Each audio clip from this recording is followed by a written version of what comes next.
Hey guys, welcome back to my channel. I'm really excited to do my June favorites because June is my birthday month, June 1st actually, which I think is a pretty awesome birthday. So June has always been one of my favorite months for that reason. I have a bunch of beauty favorites, not a bunch, like 5, and then I also have a book, a vlog channel, and an experience for part of my June favorites. So my first beauty favorite is the Bare Minerals Prime Time Eyelid Primer. I had talked about in my previous videos that I really was not a fan of the Lorac one that came with my Lorac Pro palette, and it really didn't work at all. The Urban Decay Primer Potion I have also used in the past, but is full of parabens and kind of other nasty ingredients, so I didn't want to use that.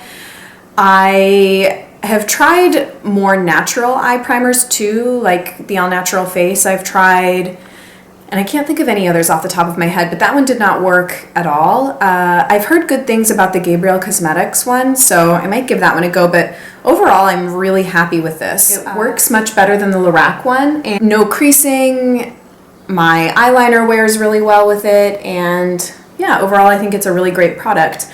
My only gripe is that it seems like a very small tube, and I think I'm going to go through it kind of quickly. And I don't wear this every day, just if I'm doing kind of night out makeup and need to do eyeliner or want my eyeshadows to stay a little bit longer. But I really like this, so definitely been a favorite this month. I got it early in June. Okay, so my second favorite will probably come as no surprise, and I actually bought it at the same time as I bought the eyelid primer, is the Bite Beauty, I don't know if they call it a lip pencil or a lip crayon, high pigment pencil in Quince. Wearing it right now, wore it in my last video, and anybody that has tried these loves them. I think that they're comparable to the NARS Satin Matte lip pencils, not the regular ones, which are quite matte, which I also sort of am really lusting. Red Square and Cruella in particular, I don't have them, but trying to resist. This is a much more creamy version, as you can see. The color is stunning. I love it. I want more of these. They're kind of pricey. I think this was 24 bucks, but it should last a good long while. It's like not even self-sharpening. You'd like twist up from the bottom. It's already kind of messy around the edges. This has been like my go-to going out lip color for the month of June, and I absolutely love it. Okay, next is a little sample that I got. This is the Tata Harper 100% natural and non-toxic Elixer Vitae. Vitae? Kind of like curriculum vitae. My new technique for dealing with samples is to decant the contents into an empty container. This is an old Kahina eye cream, and so I just squeezed out everything into here, and I used this twice a day for like a week, so this little sample went a long way. I love Tata Harper. I've used her products before she became kind of more mainstream and was available at Sephora. When she was on Spirit Beauty Lounge, although I have to say she reformulated some of her products. The first version of the Hydrating Floral Essence was to die for, and then she changed it, and I don't like the newer version as much. But I didn't know anything about this product. I used it kind of as a serum. It says the ultimate wrinkle solution, volumize, relax, and fill. But anyway, I gave this a go, and after 2 uses, first of all, it smells incredible. If you know any of Tata Harper's products, they're very fresh smelling and very botanical smelling. So the smell of this, actually, I could smell throughout the day on my face, which I loved that about it. And I went online to kind of read a little bit more about it. Guess how much a full-size bottle of this product costs? $365.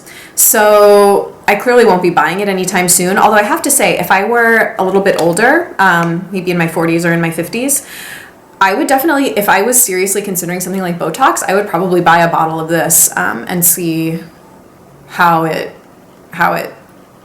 made my skin before I would go under the needle, which, by the way, I really hope I never have to do. But I am kind of a vain bitch, so we'll see. Anyway, I really enjoyed using the sample. I won't be purchasing a full size anytime soon, but if you have major anti-aging concerns, this would definitely be something to research and maybe try sampling. I actually might get a couple samples from my mom, who is in her mid-60s, but she has incredible skin, honestly, for her age. She really hasn't wrinkled much at all, but I know that she's kind of feeling like maybe she needs to pick me up, so I might get her a couple samples of this. Next is something else I bought a couple weeks ago and I had been wanting. I'd been needing a new eye cream. I had just finished up the Arcona Eye Dew, and I've been using up a 100% pure caffeine bean eye cream, which I'm kind of meh about. And so I've been wanting to try this for a while. I love Olive Pie, as I've talked about in my previous videos, and Viviana Does Makeup also had sung the praises of this like probably a year ago in one of her old videos. So it's the Pie Echium and Argan Gentle Eye Cream. And apparently this comes in like a bigger size than it used to, but it's organic, vegan, cruelty-free, made in the UK. I've been using this twice a day. I actually think it's probably better as a winter eye cream because it's very, very hydrating and emollient. And the thing I like about it is that it sinks into the skin very quickly. For example, this, which I used up probably within the last year I used this up. This took a little bit longer to settle into the skin. This one absorbs almost immediately. And for that purpose, I really like it. The only slight gripe I have with it is that, get the top off, it's a little bit hard to control the pump. So I feel like I end up sometimes squeezing out a little bit more than I would normally need, but I tend to just then dab extra elsewhere on my face. I figure it can't hurt, but we'll see how long it lasts. It should last a good long while, and I have been loving it. The next two things, or the last two beauty favorites for the month of June, are sort of a forever favorite, things I've been using for a while. Both are from Dr. Tung's, and they are dental care products. This is Dr. Tung's Smart Floss, and this is the Dr. Tung's Tongue Scraper. I have been genetically blessed with good teeth. I've actually never had a cavity in my life, which I'm so proud of, and I don't really know many people that can say that.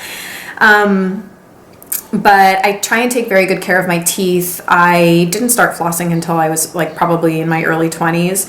Now I'm very, very fastidious about it. So Dr. Tung's, I initially learned about this floss from a No More Dirty Looks interview with Spirit Demerson. And she raved about this floss. I gave it a try. It is truly the Cadillac of flosses. I have turned so many people onto this, friends, family, partners, the whole nine yards. And after I got into acupuncture, I became very aware of the coat on my tongue and how it varies according to what you eat or how much alcohol and other substances you consume. So I do this usually twice a day if I need to, and I just find that it really helps with, and I like the shape of this one compared to like the other plastic ones that you can get at the store. I find that it just kind of makes your mouth feel cleaner, makes your breath fresher, and overall I just really like it as an addition to my dental routine. I actually think you can get Dr. Tung's at some Whole Foods. Otherwise, I just order mine online, either from the Dr. Tung site, or I think some of the other bigger sites probably carry them. I don't know about Vitacost, but like I think maybe beauty.com or Dermstore or places like that. So can't say enough good things about Dr. Tung's. So the next favorite is a book. I finished the book that I had talked about in my May favorites. So this is the one I've been reading this month. This is Viktor E. Frankl's Man's Search for Meaning. This was another recommendation from my graduate school friend turned life coach. This was the second one on his list. I'm kind of working my way down. And I think I had maybe heard about this before. It's a very popular book, more than 12 million copies in print worldwide. If you don't know about Viktor Frankl, he is a he passed away I think in the late 90s, was a Holocaust survivor. And he was a doctor, I think psychiatrist, before he was imprisoned in concentration camps, but then survived and went on to develop this school of psychotherapy called logotherapy. And his main premise is that our main purpose as human beings is not to seek happiness, but to seek meaning, pretty much. And obviously, nothing kind of compares to the severity of being in a concentration camp, but some of the passages and things that he talks about are, even in the most extreme, I'm getting like kind of emotional talking about it. Even in the most extreme circumstances, you can still choose how you're going to react, and that there's kind of this internal spiritual freedom that no one or nothing can take from you. But of course, reaching that kind of moral, ethical state is incredibly challenging.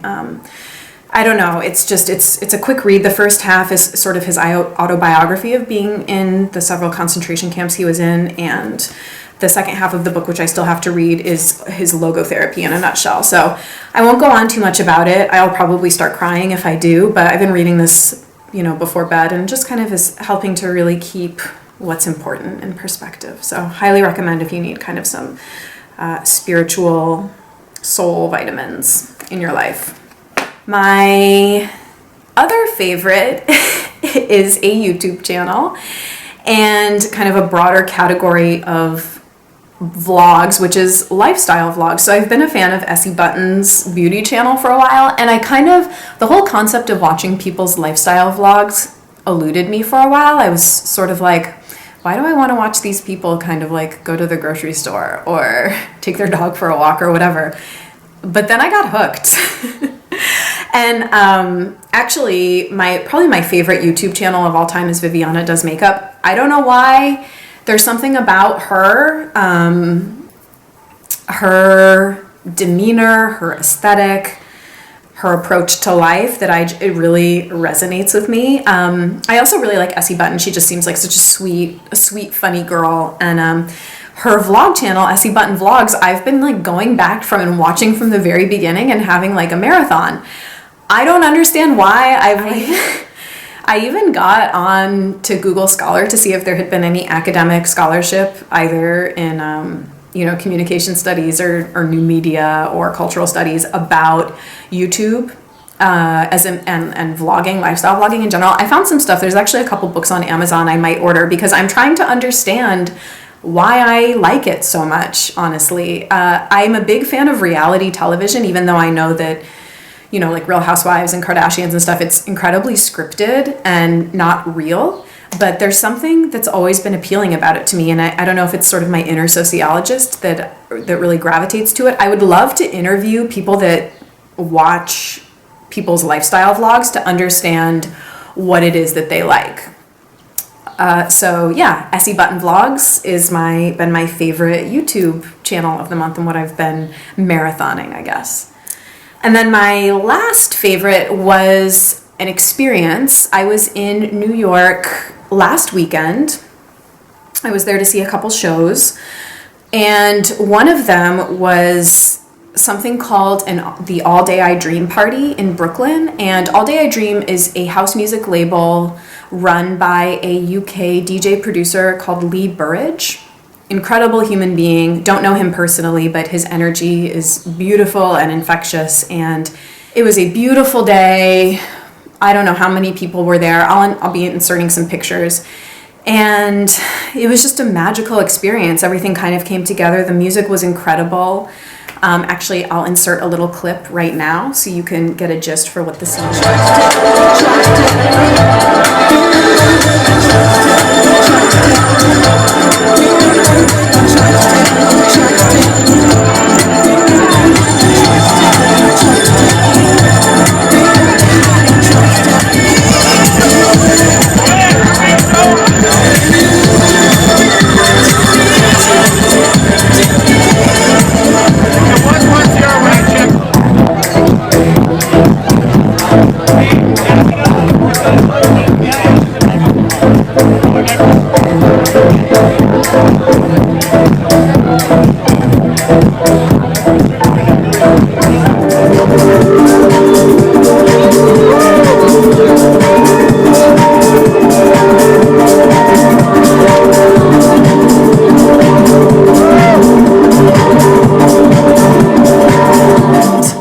Was just a really memorable time.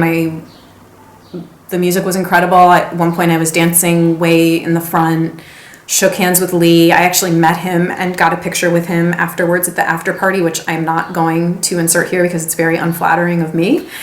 But if you want to check out Lee Burridge's music or things on the All Day I Dream label, I'll have the links listed down below. It's very kind of dreamy, absolutely beautiful music.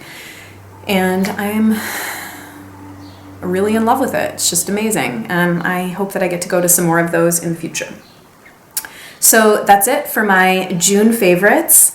It's been a weird month. It was my birthday, and then I went through some anxiety about a job that I was waiting to hear from, which I ended up getting. So I am now employed, which is wonderful news. I've been kind of going through some personal difficulties, but hopefully that will all resolve itself and onwards and upwards to wonderful things. So thanks so much for watching, and I will see you guys in my next video. Bye.